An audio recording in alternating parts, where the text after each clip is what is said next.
après avoir trahi son père et son frère, après avoir été trahi par son tour par son tonton qu'il a exploité pendant 14 ans, Jacob est enfin à la croisée des chemins. Va-t-il continuer dans le monde de l'arnaque ou bien va-t-il enfin se prendre en main? C'est ce que nous allons voir aujourd'hui avec nos deux amis et invités de choc, Élise Lazarus. Bienvenue Élise. Et Carl Johnson en forme olympique. Carl. Oui, comme d'habitude. Comme d'habitude, bienvenue, on est content de t'avoir. Et bienvenue à vous. Ce père de la foi, Jacob, eh bien, va nous donner une première piste et on va prendre ensemble, si vous voulez bien, les Bibles dans la Genèse au chapitre 32. Et si vous avez par bonheur une Bible, n'hésitez pas à l'ouvrir avec nous. C'est toujours sympa de l'avoir en main, de voir par soi-même le texte biblique. Genèse 32, versets 1 à 8. Alors, Élise, est-ce que tu veux lire ça, s'il te plaît? Oui, bien sûr. Laban se lève tôt le matin. Il embrasse ses filles et ses petits-enfants, il les bénit et retourne chez lui. Jacob continue sa route et des anges de Dieu viennent à sa rencontre. Quand il les voit, il dit « C'est un camp de Dieu » et il appelle cet endroit Mahanaïm.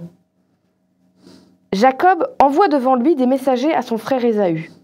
Celui-ci est au pays de Séhir, dans la campagne d'Édom. Il donne cet ordre aux messagers. « Voici ce que vous direz à Ésaü.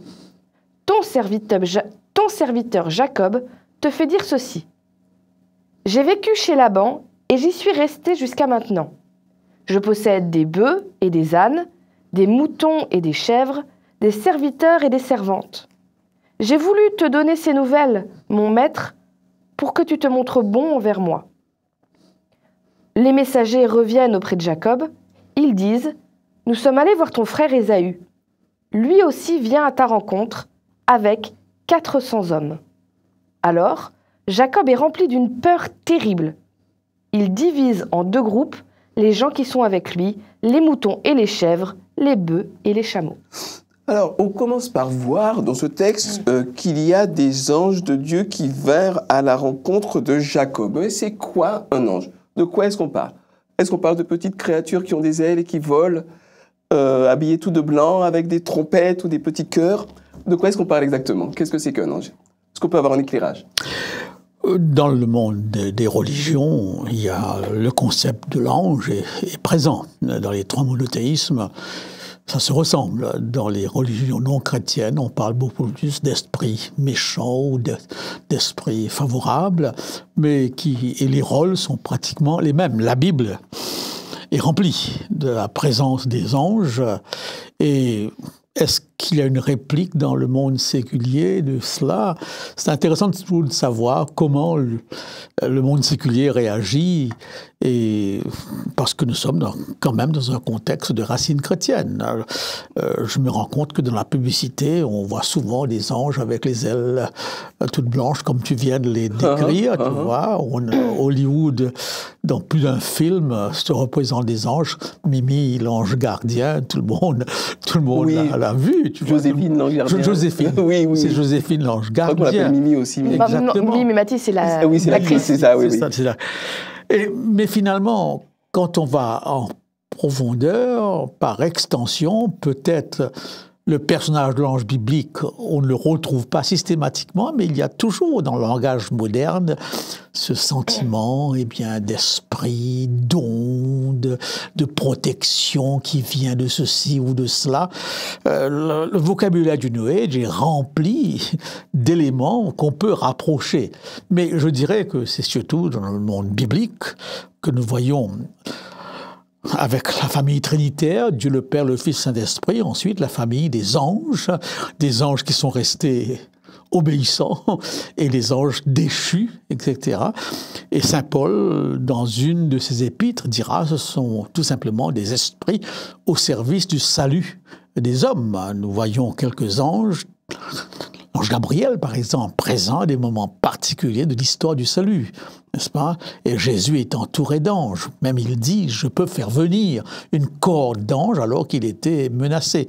Donc voilà, bibliquement, ce sont des personnages très présents. Et alors ils servent à quoi ces personnages? Est-ce qu'ils ont une utilité particulière? En fait, on parle en effet d'anges dans la Bible, dans l'Ancien Testament, dans le Nouveau Testament. Souvent, quand quelqu'un voit un ange tangiblement, donc dans la réalité, il se présente comme un être humain. En tout cas, il n'y a pas de description particulière. Parfois même, ils ne se rendent pas tout de suite compte que c'est des anges. Ils prennent une forme qui a l'air d'être celle d'un être humain. Il y a des fois des anges qui sont vus dans des visions, donc dans des rêves. Et là, c'est déjà plus impressionnant. Donc, c'est des gens qui essaient de décrire ce qu'ils voient. C'est pas toujours simple. Tout ce qu'on a, ils sont très impressionnants au point que, par exemple, le prophète Daniel, il en voit un, il tombe par terre en disant « Mais c'est incroyable ce que je vois ». Il y a aussi, on nous cite des moments où, par exemple, dans le sanctuaire ou le temple qui est décrit dans la Bible, où Dieu avait dit « Vous allez construire », il avait dit vous allez faire des statues d'anges », et c'est là où on dit qu'ils avaient des ailes. Donc, c'est un peu difficile parce qu'il y a des descriptions diverses. Ce qu'on peut retenir à chaque fois, la même chose, c'est les anges, ils sont là pour apporter des messages de la part de Dieu ou être des protecteurs. C'était le cas, par exemple, les statues qui représentaient des anges, c'était pour représenter le fait qu'il y a quelque chose qui protégeait là le sanctuaire et par extension aussi les êtres humains. Donc, c'est difficile de donner une corporalité, parce que est-ce qu'ils prennent juste une forme pour que quand on les voit, on n'ait pas peur, etc. C'est pas dit exactement. La seule chose qu'on nous dit, c'est des gens en ont croisé, ils existent, ils sont là, et ils sont là ou bien pour donner un message précis de Dieu, ou bien cette idée de protection. Alors on aime l'idée des anges protecteurs. Je suis pas sûre que à chaque moment de ma vie, j'ai 2 anges derrière moi qui disent « Attention, elle va traverser, quelqu'un va la renverser, je vais la tirer en arrière ». Là, je pense qu'on va un peu loin dans l'imagerie, mais il y a quand même cette idée qu'il y a plein de choses qui nous dépassent. Peut-être qu'on ne voit pas, mais où Dieu n'est pas seulement très loin là-haut et il en a un peu rien à faire de ma vie quotidienne. Je crois que les anges sont aussi un concept pour nous dire Dieu est là dans ton quotidien et il s'y intéresse aussi. Oh, très intéressant. Alors, un ange, on voit voir Jacob, parle à Jacob, et Jacob apprend que son frère marche à sa rencontre avec 400 hommes. Et est-ce que, Karl, si tu peux, s'il te plaît, tu pourrais lire justement dans Genèse 32 les versets... 9 non, c'est pas ça. On pourrait partir à partir du verset 9 et arriver au verset 13, s'il te plaît. 13. Jacob dit, Dieu de mon père Abraham, Dieu de mon père Isaac, Éternel, qui m'a dit, retourne dans ton pays et dans ton lieu de naissance, et je te ferai du bien. Je suis trop petit pour toutes les grâces et pour toute la fidélité dont tu as usé envers ton serviteur, car j'ai passé ce Jourdain avec mon bâton, et maintenant je forme 2 camps. Délivre-moi, je te prie, de la main de mon frère, de la main d'Ésaü, car je crains qu'il ne vienne et qu'il ne me frappe avec la mère et les enfants. Et toi, tu as dit, je te ferai du bien. Je te rendrai ta postérité comme le sable de la mer, si abondant qu'on ne saurait le compter. C'est dans ce lieu-là que Jacob passe la nuit. Il prit de ce qu'il avait sous la main pour faire un présent à Ésaü son frère. Merci beaucoup. Et alors, il envoie 200 chèvres, 20 boucs, 200 brebis, 20 béliers, 20 chamelles, 30 chamelles, 40 vaches. Et il va envoyer plusieurs lots de cadeaux. Donc peut-être pour nos auditeurs, il serait judicieux de rappeler pourquoi est-ce que Jacob se sent obligé de faire des cadeaux à son frère et d'envoyer quelque part la colombe de la paix, le drapeau blanc, enfin ce que vous voulez. Qu'est-ce qu'il a? Il n'a pas la conscience tranquille, Jacob? J'aurais tendance à croire qu'il a gardé toujours au fond de lui un sentiment de malaise par rapport à son frère.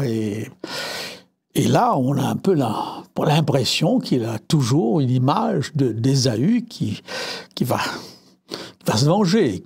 Et quand il apprend qu'il vient avec 400 hommes, dans sa tête, il vient, mettre les choses au point. C'est ça. Et c'est là qu'il adopte encore une attitude qui n'est pas loin, à mon point de vue, de son de son tempérament, de tromper ou d'acheter les autres, parce qu'il va tout faire pour amadouer. Et la façon classique d'amadouer quelqu'un, c'est très souvent, même encore aujourd'hui, au travers de cadeaux, au travers, n'est-ce pas, de privilèges qu'on donne à l'autre, etc. Mais là, tout laisse croire qu'Ésaü ne vient pas du tout dans cette intention belliqueuse par rapport à son frère. Soit il a passé à autre chose, il l'a oublié. Je trouve que l'image d'Ésaü est beaucoup plus positive dans un premier temps que l'image de Jacob. En tout cas, dans la tête de Jacob, lui, n'ayant pas la conscience tranquille, il se prépare au pire. Il se prépare au pire. Élise. C'est d'ailleurs intéressant de voir, dans la Bible, souvent, on nous écrit les intentions des gens. On sait, quand quelqu'un vient en ennemi, par exemple, un peu plus tard... même beaucoup plus tard, un jour il y a des espions qui vont venir pour essayer de tromper quelqu'un qui s'appelle Josué, et on nous dit tout de suite qu'ils viennent avec l'intention de tromper. Là, on ne nous dit absolument pas quelles sont les intentions d'Ésaü. On n'a que le point de vue de Jacob. Et Jacob, quelque part, il a trompé son frère, il a trompé son père à l'époque, il a agi de façon malhonnête. Et je crois que quand on agit comme ça, on porte le poids avec soi. Et c'est comme si Jacob, dans tout le reste de ce qu'il a vécu, d'ailleurs, il a refait la même chose chez Laban, il s'est fait avoir comme il a eu les autres, il a trouvé un plus fort que lui, mais il porte encore ce poids-là. Et donc, au moment où il rentre, ce poids l'écrase. Il n'est pas capable de concevoir autre chose que le fait que si son frère vient, c'est pour le tuer. Or, Jacob, il arrive et il dit « Regarde, j'ai plein de choses, j'ai des chefs, j'ai des ânes, j'ai des bœufs, j'ai des femmes, j'ai des enfants. » Ça se trouve, Ésaü dit « Je viens avec 400 hommes, juste parce que toi, t'as quelque chose de grand, je veux te montrer que moi aussi, j'ai réussi. Sois tranquille, j'ai plein d'hommes. » C'est une possibilité. C'est une possibilité. Il aurait pu le lire comme ça. Il choisit de le lire. Il vient me tuer, donc je vais essayer de négocier ma vie. Mais personnellement, je pense que si Ésaü avait vraiment voulu le tuer, il le tuait, il prenait tout. Oui. Il n'avait pas besoin des cadeaux. Oui. Il s'appropriait tout simplement tout ce qu'il aurait pu par la force. Ésaü aurait pu dire, il m'a volé mon droit d'aînesse, il m'a volé, presque il m'a volé mon père, ma mère, enfin voilà, tout ce qui lui appartient devrait être à moi, donc je le prends par la force. Et donc les cadeaux ne servent à rien. C'est pour ça d'ailleurs que Jacob sépare en deux en disant « Si tu les premiers, avec les deuxièmes, on s'enfuit. Je perdrai de la moitié de mes enfants et de mes biens, mais bon, je sauverai le reste. C'est mieux que rien. » Donc il est vraiment dans une vision extrêmement négative même de lui-même. Il ne voit pas comment il aurait pu être pardonné. Et c'est beau de voir que Ésaü n'est pas du tout dans cet état d'esprit-là. Très bien, alors. C'est clair qu'il a peur, parce qu'il parle même de sa femme, des femmes et des enfants qu'Ésaü pourrait... Donc, en effet, je crois que le contraste est grand. Mais en même temps, cette promesse faite à Abraham de ta postérité, il l'a aussi reçue. Donc, il y a du côté divin une promesse, donc sa postérité, et en même temps la crainte qu'Ésaü menace, etc. Donc, il vit une ambiguïté là par rapport à Dieu et par rapport à son frère. Et d'ailleurs, pour continuer dans ce sens-là, l'épisode qui est juste après, dans lequel qu'on va résumer peut-être, dans lequel ce qui semble être un ange de Dieu descend et Jacob lutte avec lui. On peut peut-être prendre quand même les versets 25 à 29, s'il te plaît, Élise. Oui. De Genèse 32 toujours. Donc, n'hésitez pas, chers amis, à prendre le texte biblique avec nous. Jacob reste seul. Quelqu'un lutte avec lui jusqu'au lever du jour. L'adversaire de Jacob voit que, dans la lutte, il n'arrive pas à être plus fort que lui. Alors il le frappe à la hanche, et pendant le combat, il le blesse à la hanche. Puis il dit à Jacob, « Le jour se lève, laisse-moi partir. » Jacob répond, « Je ne te laisserai pas partir. Bénis-moi d'abord. » L'autre demande, « Quel est ton nom ?» Jacob répond, « Je m'appelle Jacob. » L'autre continue, « Tu ne t'appelleras plus Jacob, ton nom sera Israël. En effet, tu as lutté avec Dieu et avec les hommes, et tu as été le plus fort. » Bon, alors je voudrais vous demander, c'est quand même curieux cet épisode, dans lequel on commence par changer le nom de Jacob. Alors, pourquoi est-ce qu'on change son nom? Que symbolise cette lutte? Pourquoi est-ce qu'il s'appelle Israël et puis Jacob? Que signifiait Jacob? Répondez dans le désordre à l'un ou plusieurs de ces éléments. Allez-y, feu, partez. La question du nom me semble facile à comprendre dans certaines cultures. Aujourd'hui, on donne un nom, mais on n'associe pas à ce nom une signification particulière. Mais dans toutes les cultures de l'Orient, de l'Asie, eh bien, le nom rappelle un aspect de l'histoire de la famille où le nom est porteur d'une promesse quelconque, n'est-ce pas? Donc là, il a fait une expérience où ce nom de trompeur... Jacob, hein, donc le trompeur, l'usurpateur. L'usurpateur, là, il y a un changement. Et le concept du nom qui change dans la rencontre avec Dieu parcourt toute la Bible. Je te donnerai un nom nouveau, n'est-ce pas? On est bien loin peut-être dans notre culture à cela. Mais... Que symbolise ce nom nouveau? Qu'est-ce que symbolise cette idée de nom nouveau, justement? Donc, si je prends le texte tel que je viens de le lire, c'est celui qui fuyait, qui maintenant entre dans une lutte avec un être, un ange encore, et son nom passe de Jacob à Israël, et le nom Israël, ici, d'après le texte, eh bien, c'est l'idée d'un combat où il a été vainqueur. Donc, le fuyeur qui devient vainqueur. Donc, il y a là peut-être un renversement. Tout à fait. Élise? Ce que je veux dire là, c'est une vision tout à fait personnelle, et vous n'êtes pas obligé d'être d'accord avec moi. Quand Jacob revient, il n'a pas encore appris, n'a pas encore compris. On l'a vu juste avant avec Ésaü. Il est encore dans cette idée, je vais trouver des façons roublardes d'y arriver. Et quand on regarde, même dans cette lutte, il veut à nouveau être béni, comme avec son père. Mais pour être sûr d'être béni, il se bat et l'autre lui dit « Laisse-moi partir », dit « Je te laisserai pas partir jusqu'à ce que tu me bénis ». Il n'a toujours pas appris à lâcher prise. Et je pense que ce changement de nom est plus qu'une promesse qu'un fait. Jacob est encore pour l'instant le tricheur, le roublard, celui qui magouille pour arriver. Mais quelque part, Dieu est en train de lui promettre que cette identité-là, il n'est pas obligé de la garder pour toujours. Et que là, ce combat-là, il ne l'a pas gagné, Jacob. C'est pas vrai. Enfin, je veux dire, il est face à un ange, l'ange lui a déboîté la hanche. Qu'est-ce que tu veux dire qu'il a gagné? Si l'ange voulait partir, il partait. Mais il y a une étincelle de quelque chose. Jacob veut que quelque chose change. Il est au bout du bout du bout. Il a perdu son père, il a perdu sa mère. Il ne les reverra pas. En tout cas, il ne reverra pas sa mère. Il pense que son frère veut le tuer. Il est dans une angoisse quand même. Je retourne sur le moment où il pense que son frère va le tuer. Il fait une fois des cadeaux. Et puis il voit un deuxième serviteur, lui dit « On reprend la même et tu fais la même chose et tu vas lui donner des cadeaux. » Et un troisième serviteur « Tu fais le même, tu vas lui envoyer des cadeaux. » C'est plus raisonné, c'est plus raisonnable. C'est quelqu'un qui est de plus en plus dans l'angoisse. Ça monte, ça monte, ça monte. Et je crois que ce combat, c'est Dieu qui donne une porte de sortie à Jacob en lui disant « Là, tu as besoin de quelque chose pour penser que ça va aller bien. Parce que tu es en train de perdre les pédales. Donc, tu vas avoir ce combat. » Tu vas t'accrocher à quelque chose, tu es toujours toi-même, tu es toujours incapable de juste lâcher prise. Je vais t'aider à apprendre à lâcher prise, étape par étape, je te le promets.